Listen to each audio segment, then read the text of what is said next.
Señores, ¿qué tal? Muy buenos días para todos. Bienvenidos a esta nueva edición de Gente de Campo. Otro domingo más aquí en la pantalla de la tele desde las 8 de la mañana y hasta las 9. Vamos a estar con toda la información del sector agropecuario. Hoy vamos a hablar de cultivos. Hoy vamos a hablar de la soja y lo que ha estado pasando con precios que alcanzó récords. Vamos a, en algunos minutos, ya comenzar a justamente hablar de todos estos temas. Presentamos el panel de hoy, como todos los domingos, los fines de semana.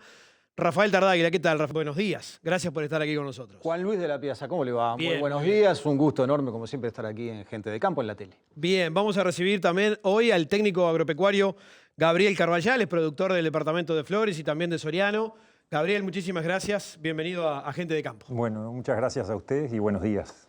Vamos a recibir también al licenciado Federico Morixe, director de Fimix Agrofinanza. Federico, buenos días, gracias por estar aquí con nosotros. Buenos días y un placer.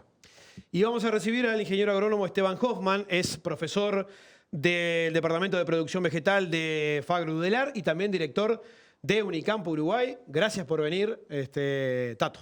Muchas gracias. Muchas gracias, Juan. Muchas gracias por invitarme. Bien, en algunos minutos entonces ya vamos a estar comenzando con el tema que vamos a hablar hoy, que es, como decíamos, la situación productiva y las expectativas comerciales que hay para esta campaña de la soja. Antes, como es habitual, vamos a ir a la presentación de Clipex para conocer el destacado de la semana. ¿Te enteraste que ahora podés comprar cualquiera de los cepos Clipex hasta en 24 cuotas sin intereses? Y las mangas y alambrados incluso podés pagarlas hasta en 5 años. Haga el clic. Use Clipex.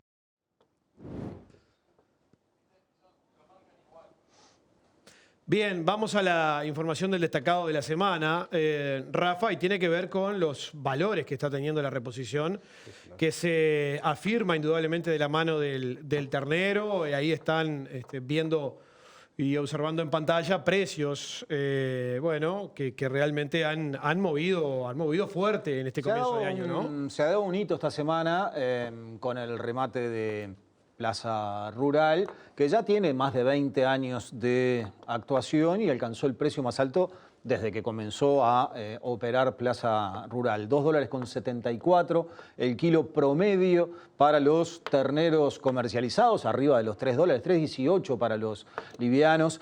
El año pasado había quedado rezagada la reposición y particularmente el precio de los terneros, la relación de reposición había quedado en 1, ¿no? el mismo valor el kilo de gordo que el kilo de flaco, que no es lo usual en todos estos últimos años.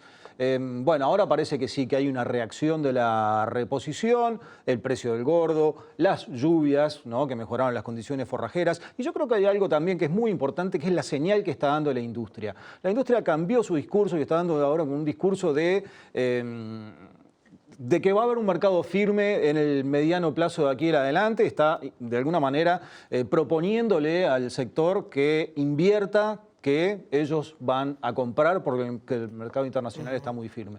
No es aquel clásico discurso, estos precios están muy caros, no nos dan los números, ¿no? Cambió el discurso y esa señal la está recibiendo el sector. De hecho, hay una industria nueva que esta semana se conoció que va a abrir, ¿no? En Mercedes. Mercedes, sí. Sí, eso es otra buena señal. Señores, nos vamos ahora sí a ir metiendo en el tema que vamos a desarrollar en la jornada de hoy, situación productiva y expectativas comerciales para esta campaña de la soja. Vamos a la presentación de la misma, justamente por Zambrano y compañía para la zafra de ovinos. Somos Zambrano y compañía, una empresa familiar fundada en 1989, creciendo para incorporar nuevos servicios, para que nuestros clientes sientan que lo que ellos esperan es solo el comienzo de lo que finalmente obtendrán. Zambrano y compañía.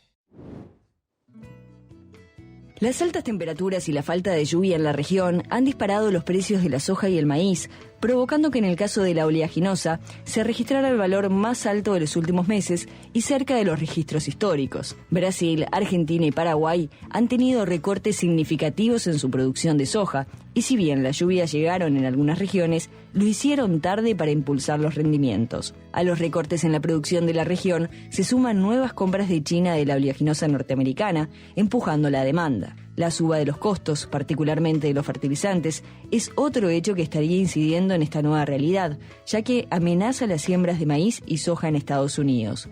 A esto se agregan los conflictos como el de Rusia y los países de la OTAN. Lo cierto es que a nivel local, la realidad cambió sustancialmente en las últimas semanas. Luego de la sequía que amenazaba la producción, las lluvias llegaron a tiempo y trajeron alivio al sector. A su vez, la mayoría de los productores no tenían cerradas ventas anticipadas de soja, ya que el escenario hacia adelante era incierto por la situación climática, por lo que muchos productores están pudiendo capitalizar las uvas. Bueno, ahí teníamos el informe que es un poco el disparador de lo que vamos a comenzar a conversar a partir de este momento. Bueno, Tato, ¿cómo viene el panorama para esta zafra de verano? ¿Cómo la estás observando?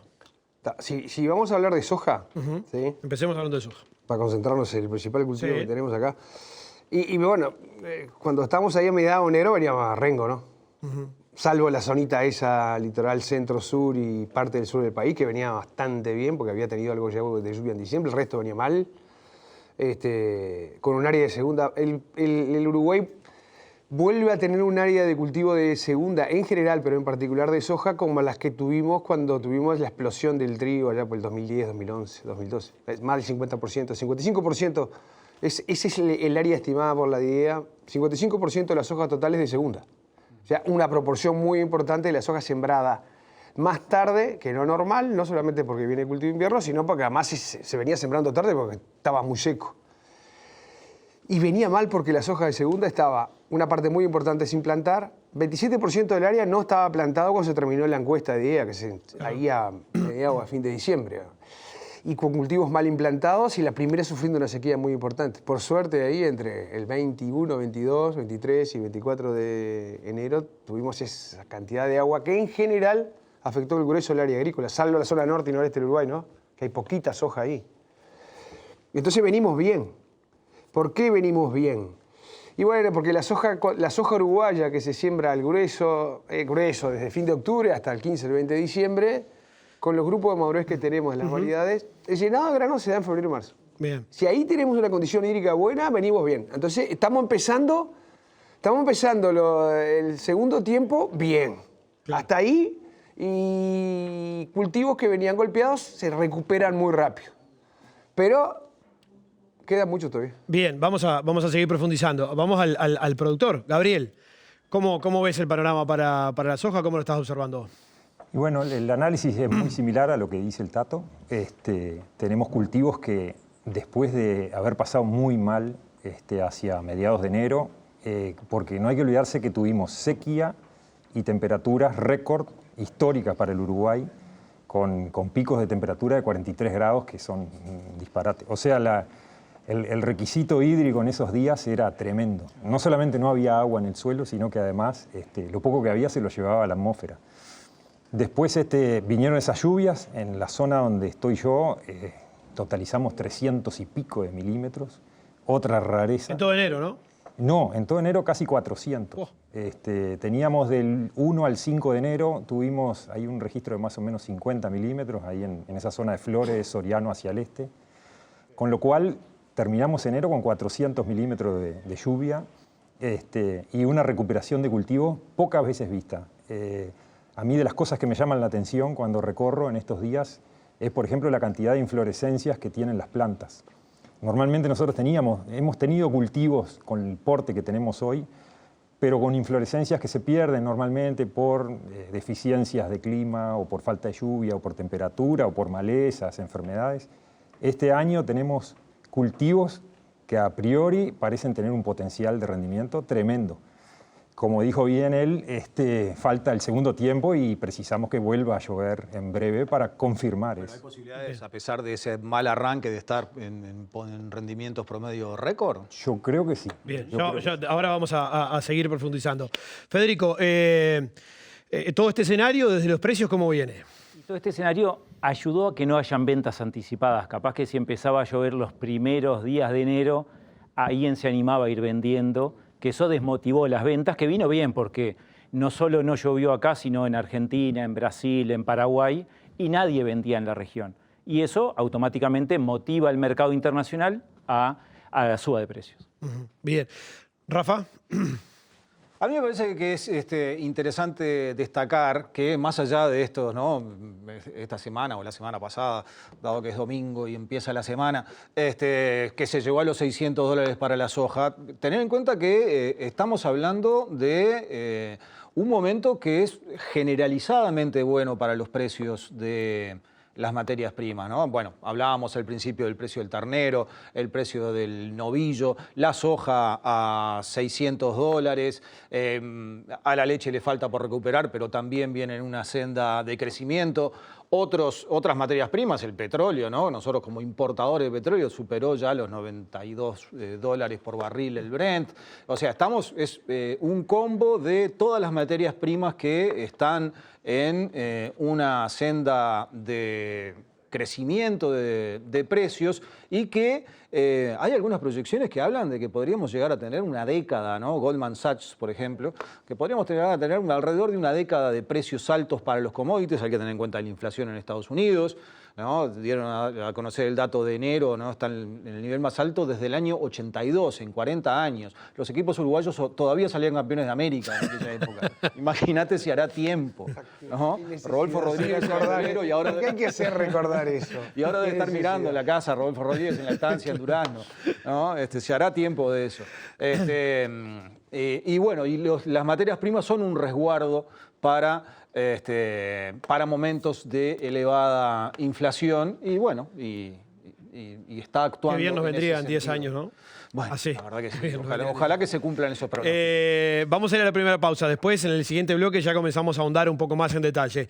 Antes de ir a la pausa, les decimos, síganos en nuestras redes sociales, Twitter, Instagram, Facebook, como Gente de Campo Uy. Además, podés ver todos los programas anteriores en nuestra web o en el canal de YouTube Gente de Campo. Señores, pausa la primera y luego regresamos.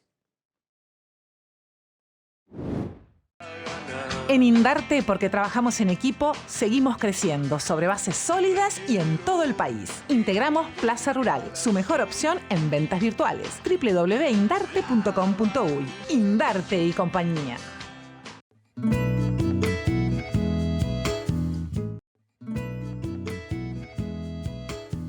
Presentan este programa Microsules. La confianza se conquista con calidad. Grupo Larrarte, líder en rentabilidad ganadera. Plaza Rural, más de 3 millones de vacunos vendidos en 20 años. Estamos hablando de la situación productiva, de las expectativas comerciales para esta campaña de la soja. Escritorio Di Santi. Cerramos el 2021 con la exportación de 52.130 cabezas de ganado en pie a China. Para mayo de 2022 ya confirmamos los primeros embarques con ese destino. Escritorio Di Santi. Seguridad y respaldo para su mejor negocio.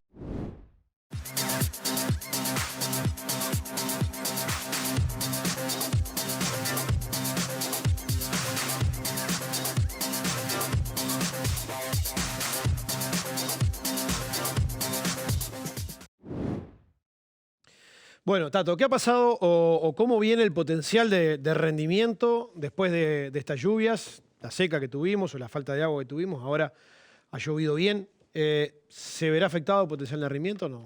Mira, para mí hay que hacer una aclaración bastante importante. Porque en esta época, cuando las cosas vienen bien, todo el mundo quiere empezar a saber a ver si cómo venimos, ¿no? Y bueno, está bien. Es eso. Todo el mundo quiere saber eso. Y cuando hablamos de potencial de rendimiento, en realidad deberíamos hablar, ¿estamos preparados para tener una zafra de las buenas? Sí, yo creo que sí. ¿Sí? El déficit hídrico y las altas temperaturas afectaron, pero la soja tiene esa capacidad gigantesca de recuperarse. Yo el único condimento que voy a poner es el siguiente. Las zafras buenas, las 3 zafras buenas que tuvimos acá en Uruguay, 12, 13, 16, 17, no, 12, 13, 18, 19 Ahora sí. Y la zafra 2016, 15, 16, ¿sí? Esas zafras se caracterizaron por soja de primera buena, soja de segunda buena, sobre todo la que está en el litoral centro y litoral centro-sur, que es donde se concentra la soja. Ahí tiene que andar bien la soja. Claro. Si ahí no anda bien la soja de primera y segunda, no tenemos zafra buena. Claro. Después las hojas son una mezcla de cosas, ¿de acuerdo? Y la diferencia de este año con los otros 2 años, o esos 3 años anteriores récord, ¿no? 2.600 kilos, 3.000 y 2.800 y pico kilos, están que tenemos demasiada segunda este año. A diferencia de los 3 años anteriores. De los 3 récords anteriores. Mucha segunda. Muchísima segunda. Y tenemos mucha segunda sembrada tarde. Mal implantada. Entonces, para discutir, porque a mí me gusta pelear también, ¿no? Una peleadita, pero si no, no tiene gracia. Queda mucho todavía. ¿Por qué? Porque si no sigue bien febrero, la soja de segunda sembrada tarde no va a ser buena. Y si esa no es buena, como está sembrada tarde, tira demasiado el rendimiento para abajo. Entonces podríamos ir a una zafra normal. ¿Qué es una zafra buena? 2.7, 2.8. De las buenas, sí. Para no hablar de las récords. ¿Qué es una zafra normal para nosotros? 1.400, 1.500 kilos. Capaz que si lo combinamos con el precio es buenísimo. Entonces, para ponerle números, para que si no, porque es demasiado intuitivo. Entonces, ¿podemos andar en una zafra buena, 2.400, 1.500 kilos y aspirar a más? Sí. Pero febrero y marzo tiene que ser... Es clave. Tiene que ser bueno. Gabriel, ¿vos cómo lo ves?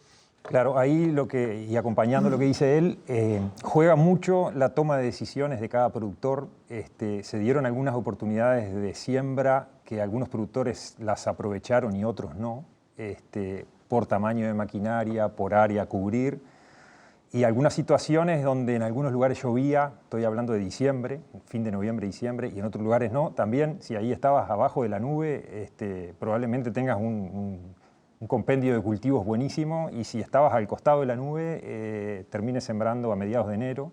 Y eso es lo que dice el Tato, que hay un área, quizás no muy grande, pero hay un área de sojas de segunda sembrada en enero, después de esas lluvias de principio de enero, o incluso más después de las lluvias grandes de enero, de mediado fin de enero, que eso muy probablemente, por mejor febrero que tengamos, no va a ser de libro. Ahora, ¿y esas siembras tardías no le zafaron a la seca también?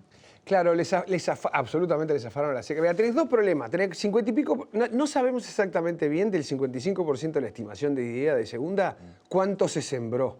Ahí está. Porque hay una parte que pasó a maíz.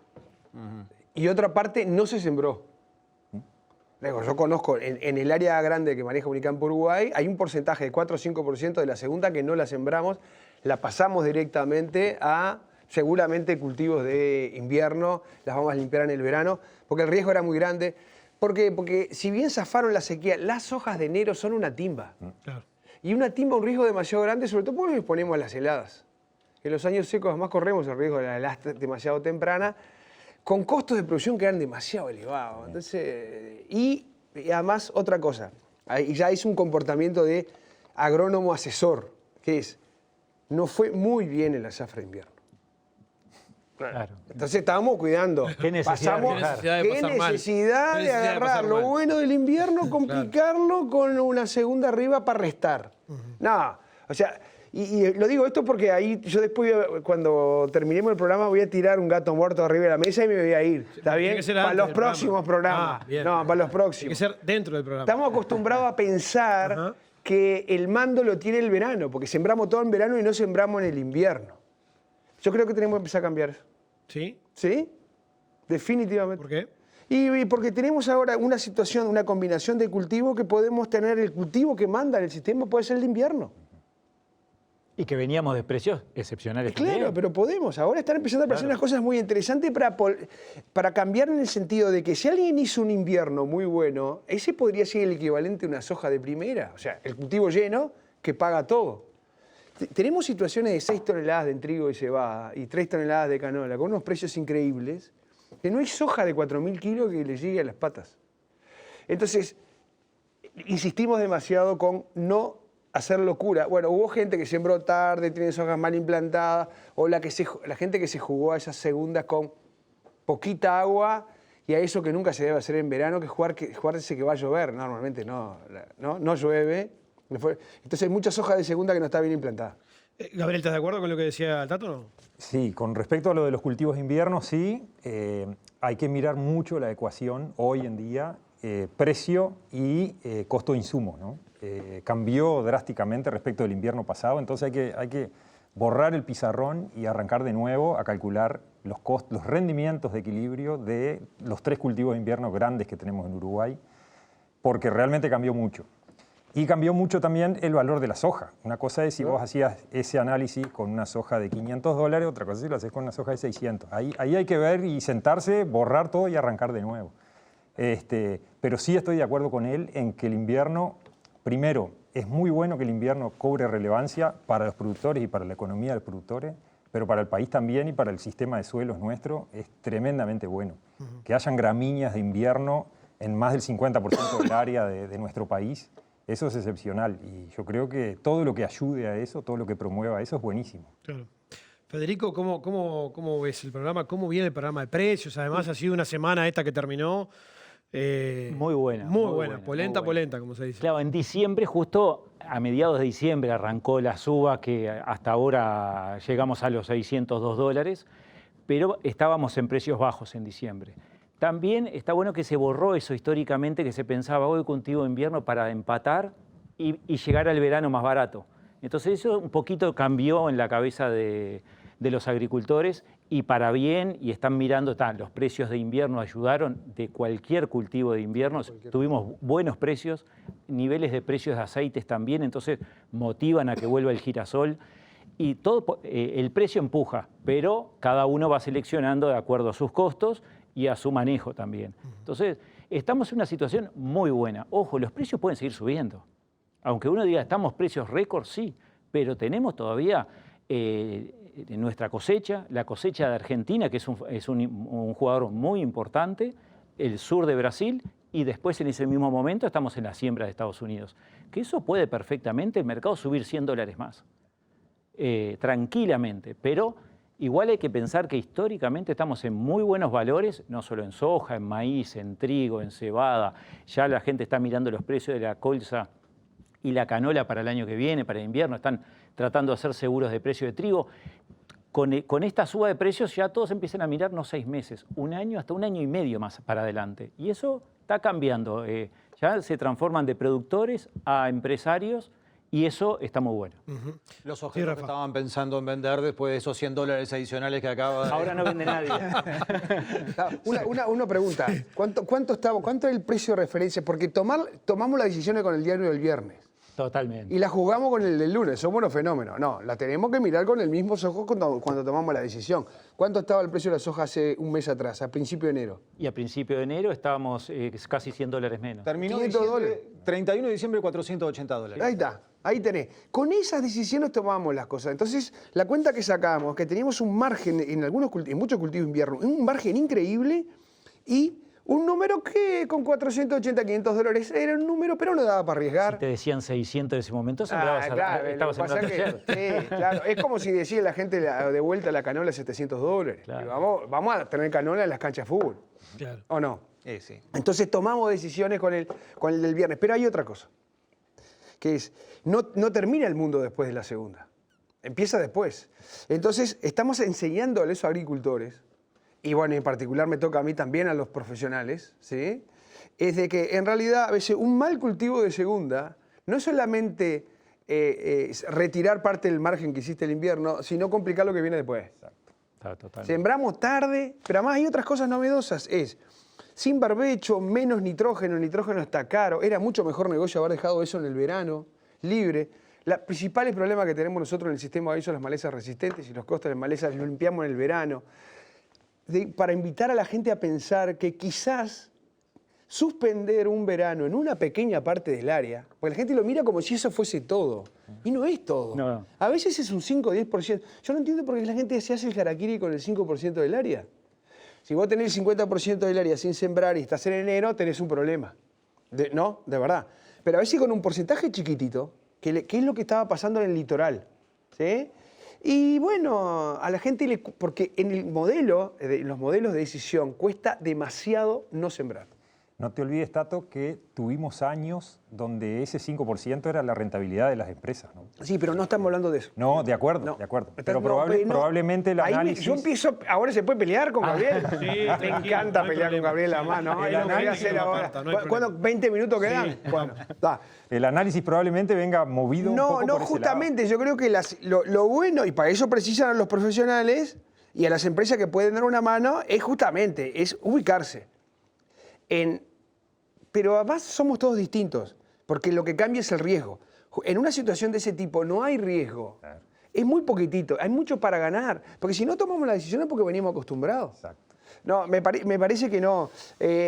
Cuando la gente tenía ese porcentaje tan bajito, era lo único que tenía para ganar, tomaba la decisión de arriesgar. Pero ahora no hay necesidad. Claro. Ahora hay que cubrir el riesgo, claro. Pero, claro, pero ahora no, tenés... mira, en el mejor momento de la agricultura uruguaya, 2011-2012, por ahí, si vos entrabas a ordenar la cancha, salías para afuera porque no decías, no, dejá. No es el momento de ordenar. Ahora está la oportunidad, vamos a aprovecharla. Después que pasó el tema, sí, bueno, aquel era el momento por ordenar, porque tenías grado de libertad, tenías caja, tenías resultado económico, y cuando estás en la mayoría no se puede. Yo creo que en realidad en este verano hubo gente, porque hay que saludar, empezaron a haber agricultores que tomaron la decisión de no sembrar para no arriesgar. Sí, Rafa, a ver, decime. El pico histórico de cultivos de siembra, de cultivo de verano, incluyendo el secano y arroz, fue allá 2013-2014, 1.700.000 hectáreas, según los números de IDEA, ¿no? A partir de entonces, bueno, los precios bajaron y el área de cultivo de verano bajó en unas 500.000 hectáreas en los siguientes 6 años. Ahí hizo pie y arrancó a subir de nuevo. Generalmente lo que pasa es que cuando algún año es bueno, al agricultor le gusta redoblar la apuesta y al año siguiente crecer en el área de nuevo. Y ahí viene mi pregunta. Si va a crecer en el área, ¿hay alguna limitación del plan de uso y manejo del suelo, ¿no? del Ministerio, que pueda llegar a impedir que se crezca lo que se pretende? A mí me dejan hablar y yo hablo mucho, ¿no? Ese es el problema. No, al contrario. No. Si nosotros... El área cosechada por año puede crecer de dos maneras. Porque crece el área bajo agricultura, ¿sí? O porque aumenta la intensidad agrícola, el número de cultivos por hectárea y por año.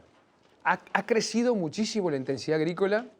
Estamos con 1.300.000, 350.000 hectáreas, ¿no? 400.000 hectáreas, dependiendo de los números, de qué números tomes, ¿sí? Y tenemos una intensidad agrícola que se está arrimando al 1.5 y 55, 1.6. O sea, por cada 100 hectáreas bajo agricultura cosechamos 150, 160, lo multiplicamos por eso, estamos en 2 millones y pico de hectáreas cosechadas por año. No estamos tan lejos del 13, 14. Teníamos 1.6, 1.7, pero teníamos poca área de cultivo de invierno. O sea, área cosechada por año, estamos igual. En valor bruto de producción, me parece que estamos arriba. Y ojo que es mucho más saludable, lo vuelvo a repetir, esto que estamos haciendo ahora que lo que hacíamos en el 13-14, ¿no? No, pero por los planes no, al contrario. Intensificamos la agricultura, es buenísimo para bajar la erosión. Exacto. Porque lo estamos haciendo con más cultivos con las hectáreas y dejamos hacer agricultura en algunos lugares que eran un penal. Déjenme, déjenme 15 segundos. Les voy a decir que Spinomic es un nuevo insecticida de origen natural, de baja toxicidad, actúa por ingestión y contacto. Su modo de acción a nivel del sistema nervioso central no permite la resistencia cruzada. Presenta una alta selectividad sobre los insectos benéficos, lo que lo hace una opción relevante en el manejo integrado de plagas. Proteja su cultivo junto al laboratorio Microzules. Les digo también que inviertan en ganadería con la seguridad y respaldo de Grupo Larrarte, una plataforma confiable de inversión estable. Obtenga mayores ganancias en el sector más pujante de la economía del país. Grupo Larrarte, líder en rentabilidad ganadera. Ganar en ganadería no es un juego de palabras. Ganar en ganadería es 11,3% en rentabilidad con retiros cada 45 días. Grupo Larrarte, de norte a sur, respaldando su inversión. Ganar en ganadería es Grupo Larrarte, líderes en inversiones ganaderas. GrupoLarrarte.uy. Rafa, te corté antes de la presentación. Está bien. ¿No se corre el riesgo en esta situación de expansión de volver a esos campos de pobre potencial? ¿Sabés que eso iba a preguntar? A mí, yo recuerdo en aquellos años, una vuelta iba por el camino allá por Isla Patrulla, ¿no? Si habrá alguna zona dura en el país, bueno, ahí la patrulla no le gana a nadie, y de repente doblo así y me encontré con una soja ahí mismo, ¿no? Ese riesgo, o sea... Eso está. Si los mirá, porque lo que no habíamos tenido nunca antes, yo no me acuerdo, una combinación de que todos los granos valgan lo que valen. Todos juntos. A ver, no sé. Sí, dale, sí, dale. subía la soja cuando explotó, pero los otros no habían acompañado. Ahora cualquier cebada, avena, todo vale. Ahora, yo quiero preguntarles algo, porque el que está mirando, el que está escuchando, dice, bueno, vale. ¿El negocio es tan bueno o los costos se fueron subiendo también? ¿O se fue todo de la mano? De acuerdo. El problema está ahí, justamente. Yo siempre trabajaba con un técnico, Carlos Bautes, que él siempre decía, cuando la soja valía $300, uno estaba viviendo en el primer piso. ¿tá? Si pasaba algo, se tropezaba, se caía del galpón, probablemente se quebrara un hueso, pero iba a contar el cuento. Cuando la soja se va a 500, a 600, como se fue ahora, es como que nos mudamos al último piso, al penthouse. Y ahí el problema es que cualquier tropezón, cualquier caída, muy probablemente no la contemos. Exacto. ¿Qué es lo que ha pasado en este tiempo último? Los insumos han crecido proporcionalmente más que lo que han subido los granos. Los granos han multiplicado por 1,6, 1,5, 1,7. Los insumos por 2, por 3. Multiplicaron, sí. Tenemos el caso del glifosato, que es un herbicida que usamos muchísimo, que de valer $3, incluso menos, pasó a valer $10 y para arriba. Tenemos el caso de la urea, que de valer $350 se fue a 900, hasta 1000, ahora corrigiendo un poquito, pero en valores que nos ponen muy nerviosos, porque ¿qué pasa? Para todos esos cultivos que nosotros realmente festejamos, como son el trigo, la cebada, la colza, cultivos de invierno que necesitan, el maíz, por supuesto, el sorgo, necesitan nitrógeno, son cultivos a los que les metemos un poquito más de riesgo cada vez que sube cualquiera de esos insumos. Entonces, sí está muy bueno, sube el precio de los granos, el productor está contento, la carga de expectativas es muy alta, que eso es fundamental. Era horrible salir a plantar cualquier cultivo cuando valía la mitad que ahora, era horrible, porque sabías o tenías una chance muy grande de que ibas a perder dinero el día que estabas poniendo la semilla en el suelo. Pero hoy realmente, más allá de que hay una carga de expectativa interesante y que puede haber rentabilidad, los números se fueron todos para arriba. Los costos por un lado y los precios por otro. Ahí es donde hay que manejar muy inteligentemente como productor, no solamente la parte productiva, sino también la parte de formación de precios, que realmente se le está dando muchísima importancia últimamente. ¿Ha mejorado el uso de esa herramienta por parte de los productores? Mejoró mucho, no solo el uso de usar las herramientas de cobertura de precios, sino cuándo vender. Antes empezaban a vender en baja y ahora se vende en suba, que eso cambió rotundamente. Antes se esperaba que baje en 3 días, 4 días. Eso pasa en todos los rubros. Y se vendía. Ahora no, ahora cada vez que sube empiezan a vender. Claro. O sea, y eso cambió en los últimos años. Creo que, bueno, las últimas secas nos ayudó a aprender mucho. Pero al subir los insumos, como suben los costos, tienen miedo. Dicen, si la soja está valiendo $500 y baja a $4.50, empiezo a perder, o a $4.30, ya empiezo en pérdida. Entonces, tengo que sostenerla acá arriba.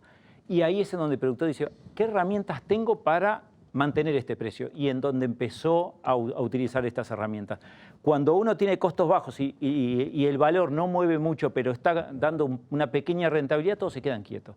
Pero ahora que tenemos costos altos, un riesgo muy alto, porque en donde la soja bajaba, si no subía en enero y bajaba $100, empezamos a entrar en catástrofe. Claro. Entonces el margen empezaba a ser negativo. Por suerte subió, ojo, todavía, como decíamos al principio, estamos en el segundo tiempo. Sí, sí. Falta lluvia y falta precio todavía que se mantenga, porque perfectamente si está bien Argentina, China pone un poquito de freno y los fondos de inversión que están muy atraídos por las materias primas, que están comprando materias primas para sus inversiones, se retiran, podemos ver una baja de $50 en una semana perfectamente. Entonces todos, como saben eso en el mercado, también quieren tomar cautela para no desaprovechar, capitalizar el precio que está ahora. Sí. Hay otro costo que va a impactar a nivel de la agricultura, pero también en otros rubros, que es el costo del arrendamiento de la tierra, ¿no? Sí, en el caso de la agricultura, muchos de los contratos son a kilo, ¿no? 800, 900 kilos, con la soja a $300 eran 200 y pico de dólares, ¿no? Y ahora a $600, si es que cierra a $600, son $540 por hectárea, ¿no? Es sumamente atractivo, pero... ¿Cuántos de esos están vendiendo ahora que nunca lo vendían hasta el final? Salieron a venderlos ahora porque esperaban a la cosecha. Sí, pero y aparte va a presionar al alza el precio de los arrendamientos de los campos lecheros, ¿no? De los campos mixtos agrícolas lecheros, de los campos ganaderos también. Yo mirá los últimos datos del Ministerio de Ganadería, que son primer semestre del año pasado, el campo ganadero $67 por hectárea de promedio en arrendamiento. Bueno, seguramente, no solamente por el precio de la soja, por los precios ganaderos también, pero va a haber una suba de ese costo para quien no es el propietario de la tierra, que también va a ser significativo, ¿no? Con eso, un comentario con el tema de los costos. Es cierto que los costos, hay dos formas de considerar los costos. Una es el gasto global y otra cosa es el costo de producción. El costo de producción no es el gasto por hectárea, es cuánto me cuesta producir cada tonelada, ¿no? Entonces, el gasto total por hectárea ha subido mucho, por dos razones. Uno, porque los precios de los insumos, como dijo Gabriel, han seguido las nubes, y otro, porque estamos usando más cosas. Entonces, eso le pone un nivel de riesgo. Si las cosas no salen bien, la cantidad de plata que tengo que amortizar de alguna manera con grano aumenta. Entonces, en la misma área capaz que estás invirtiendo más. Estamos gastando mucho más, mucho más que antes. Pero también es cierto que ha pasado mucho el tiempo y ahora somos mucho más productivos que antes, sabemos más que antes, entonces podemos diluir y tener un costo de producción que aunque gastemos más, ¿sí?, no tengamos un costo de producción. Y lo que está pasando ahora, los números dicen con estos precios que a pesar de todo el costo de producción es más bajo. ¿Ah, sí? Es más bajo. El costo de producción por tonelada es más bajo, pero es más bajo si haces las cosas bien. Si amontonás insumo, ¿no?, y tapás el segundo hilo alambrado con insumo, eso no es correcto. Gastás y no tenés el nivel de productividad acorde. Es necesario, y Uruguay tiene un nivel de tecnológico muy elevado, en los momentos donde las cosas cuestan mucho, usarlas bien. Eso se llama tecnología. La tecnología no es amontonar insumos. Entonces, si uno hace las cosas mal, que es gasta mucho y no gasta bien, ¿sí?, en realidad lo que tiene es algo que es pesado. Si las cosas después no salen bien, que eso significa clima, suerte en pila. Vos decís que aplicando bien la tecnología, aplicando los conocimientos que hay, hoy el costo bajó. Sí, y somos competitivos, y muy competitivos porque tenemos unos precios increíbles. Vamos a preguntarle a Gabriel, que es productor. Claro. Ahí parte de la pregunta, la agricultura de precisión ahí tiene que estar jugando un rol clave, ¿no? Exacto. Hay herramientas hoy que hace 10 años prácticamente no existían. Y hace 20 directamente no teníamos ni idea que íbamos a contar con eso hoy en día. Fotos satelitales, imágenes ¿Y la mayoría usa todas esas? No.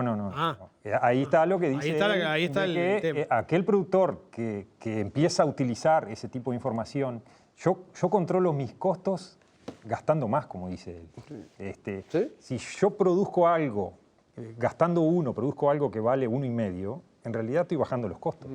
Y es un poco ese el análisis. Entonces, toda esa tecnología que hoy prácticamente es gratis, porque también ese es otro tema. Cuando aparecieron este tipo de tecnología, una imagen satelital de contraste hace 15 años, salía muy caro, el satélite pasaba una vez por semana, si había nubes ya no te sacaba la foto. Hoy directamente lo tenemos en el celular a las 24 horas por día. Sí. Y eso a veces te hace hacer un manejo de agricultura por ambiente inteligente que hace que controles costos.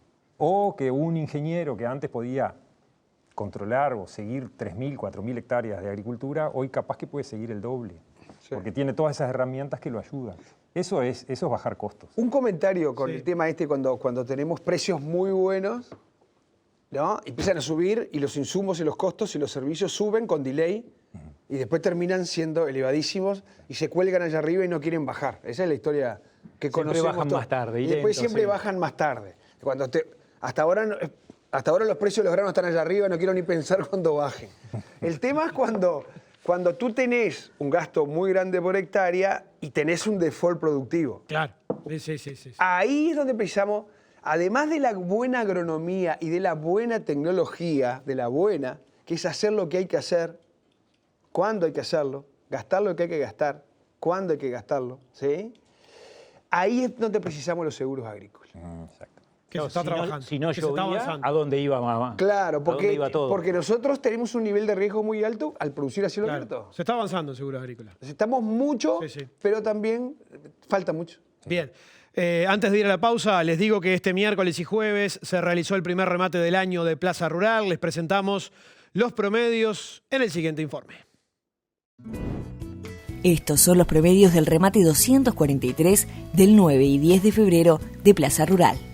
Se destacaron las siguientes categorías: terneros, $2,74 el kilo; novillos de 1 a 2 años, $2,49; novillos de 2 a 3 años, $2,45; vacas de invernada, $2,06; vaquillonas de más de 2 años, $2,38; y piezas de cría, 490,09.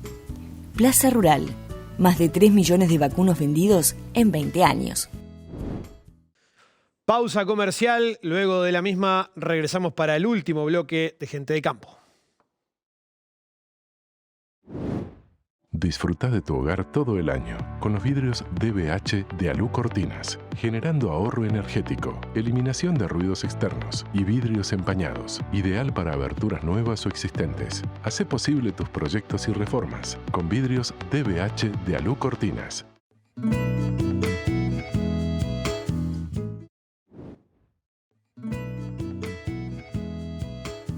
Presentan este programa Microsules, la confianza se conquista con calidad. Grupo Larrarte, líder en rentabilidad ganadera. Plaza Rural, más de 3 millones de vacunos vendidos en 20 años. Entramos al último bloque de este domingo en Gente de Campo. Identidad y tradición de la parrilla uruguaya en el mercado del puerto. La Chacra del Puerto. Te esperamos para deleitarte con nuestros cortes premium, junto a la más cálida atención. La Chacra del Puerto, un clásico de la gastronomía del Uruguay. ¿Y en cuánto está el punto de equilibrio para la soja? No sé, lo tiro ahí al medio. Ahí lo que tenés es una variación tremenda. Los insumos este año subieron exponencialmente desde julio, agosto en delante. ¿Tá? Entonces, por ejemplo, el fertilizante, aquel que compró en julio o en agosto tiene un precio de fertilizante diametralmente diferente al que lo compró en septiembre, octubre. ¿Tá? Y hubo gente comprando fertilizante el día de la siembra. Los glifosatos, la semilla, otros herbicidas. Entonces ahí tenés un universo de rendimientos de equilibrio tremendo. Se podría hablar de más o menos 2.100 kilos, 2.000, 2.100 kilos, pero también varía mucho en función del precio. Si vos lo sacás a $500 es una cosa, si lo sacás a 550 es otra, si lo sacás a 600 es otra. Entonces ahí se va a dar cualquier número, va a depender de cómo compraste los insumos y de cómo vendiste la soja. Claro, porque es un año de muchísima variabilidad en los dos, ¿no? En el precio de venta y en el precio de los... El comentario, Gabriel. En el campo uruguayo nosotros tenemos un centro de costo muy actualizado porque los clientes, una de las cosas que piden es todo el tiempo, eso, ¿no? Realmente tenemos un sistema que estamos en contacto con casi todas las empresas que son las que marcan los precios de los insumos, un sistema bastante ágil y rápido para poder calcular todo eso, ¿sí?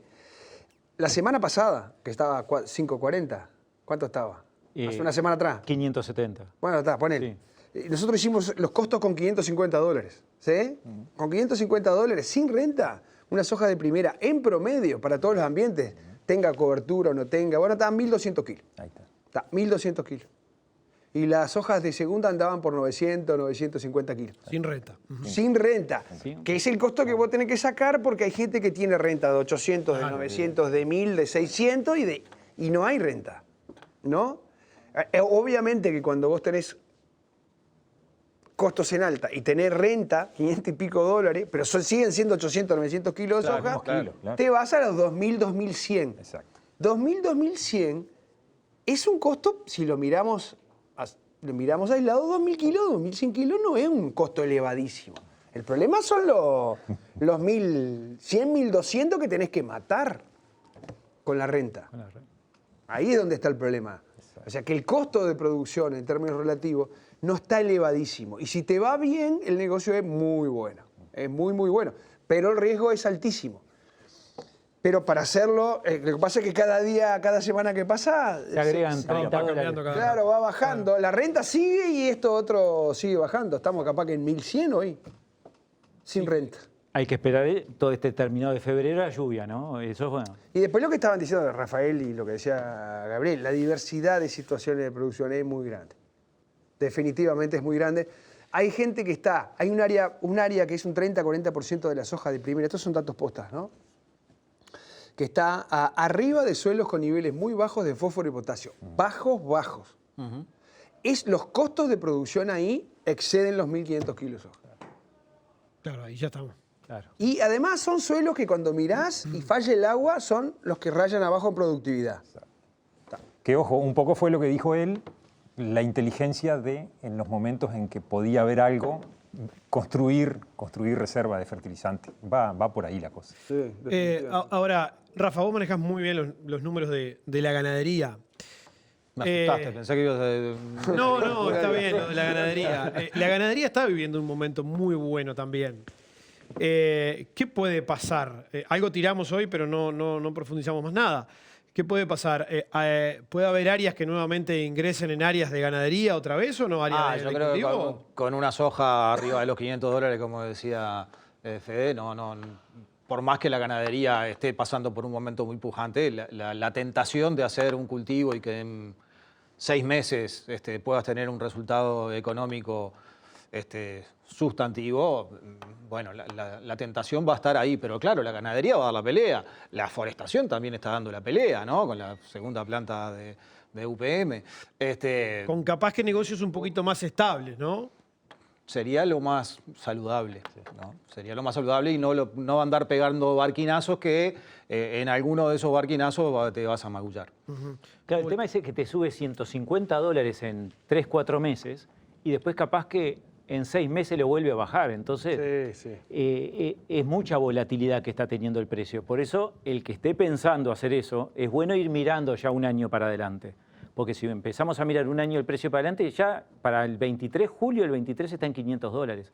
Llega un momento 510. Claro, mirás el 24 y ya baja 30, 40 dólares.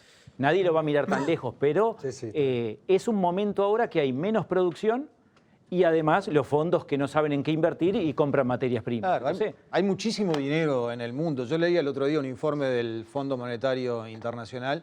Los europeos en estos 2 años de pandemia ahorraron $1 trillón de euros adicionales a los que... $1 trillón, o sea, 1 millón de millones, ¿no?, de euros adicionales por el tema de la pandemia, porque no podían viajar, porque no podían gastar en hoteles, porque no podían...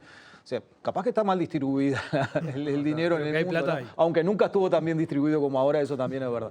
Pero que hay plata... No, están invirtiendo mucho.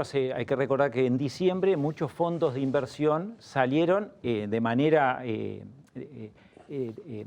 distribuida a invertir en todas las materias primas y recomendaban invertir en las materias primas. Uno compraba papeles de un fondo y ellos compraban oro, compraban petróleo, soja y maíz.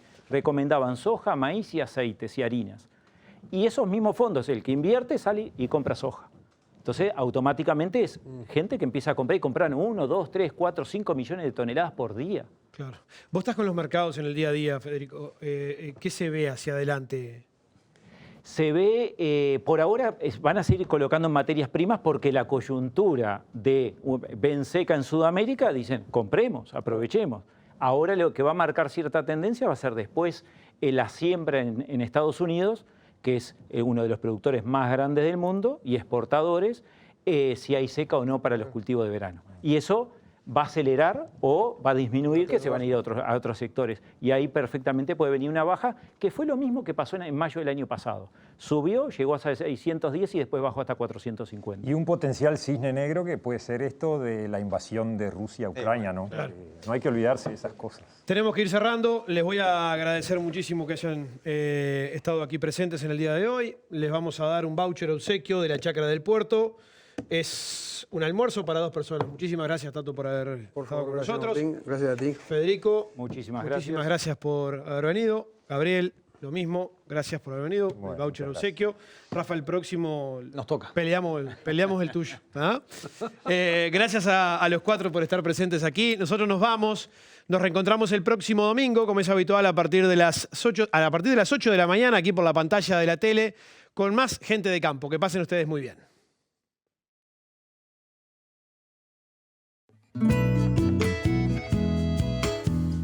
Fue una producción de Inversa, Comunicación y Desarrollo, y Álgebra, Comunicación aplicada al agro.